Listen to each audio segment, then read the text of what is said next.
প্রেমে আমি কখনো হারিনি। আমি শুধু নিজেকে খরচ হতে দেখেছি বারবার। নারীরা আমাকে ভালোবেসেছে ঠিকই, কিন্তু যেভাবে মানুষ ভালোবাসে কোনো এক নিষিদ্ধ নেশাকে।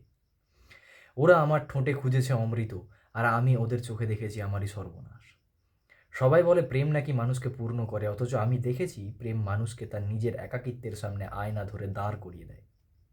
আমি জোছনার সাথে ষড়যন্ত্র করেছি, আমি ঝড়ের সাথে বাজি ধরেছি। প্রেমিকারা যখন আমার বুকে নিশ্চিন্তে ঘুমিয়েছে, আমি তখন জেগে দেখেছি কিভাবে মোহের চাদর সরিয়ে গিয়ে বেরিয়ে এসেছে এক নগ্ন বাস্তবতা। ওরা শরীরকে মন্দির ভেবেছে, পুজো দিয়েছে, অথচ আমি জানতাম এই মন্দিরের দেবতা আসলে পলাতক। ভালোবাসা মানেই কি শুধু কেবলই এই নশ্বর শরীরটাকে কাছে পাওয়ার এক প্রবল অবাস্তব চাহিদা, নাকি নিজেকে তিলে তিলে ফুরিয়ে ফেলার এক মহৎ আয়োজন? প্রেমের চেয়ে বড় কোনো জুয়া নেই, যেখানে হারলেও রিক্ত হতে হয় আর জিতলেও রিক্ত হতে হয়। বন্দী তো সবাই হতে চায়, কিন্তু কজন পারে এই শিকল ছেড়ে বেরিয়ে এসে বলতে, আমি কারণ নয় অথচ আমি সবার। আসলে যাকে আমরা প্রেম বলে আঁকড়ে ধরি, তা তো কেবলই শরীরের চামড়ায় মোড়া এক আধ্যাত্মিক মিথ্যে। খাঁচা সোনার হলেও পাখিরা স্বপ্ন কিন্তু সেই আকাশটাকেই দেখে।